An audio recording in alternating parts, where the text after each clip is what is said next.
How to fix Pinterest sound problem.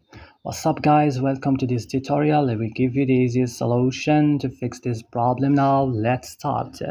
So just open the settings of your device, click at apps option, search for Pinterest and click. So here as you see you will find this list. Go directly to storage option, click clear cache only. Back after that click on force stop and click OK.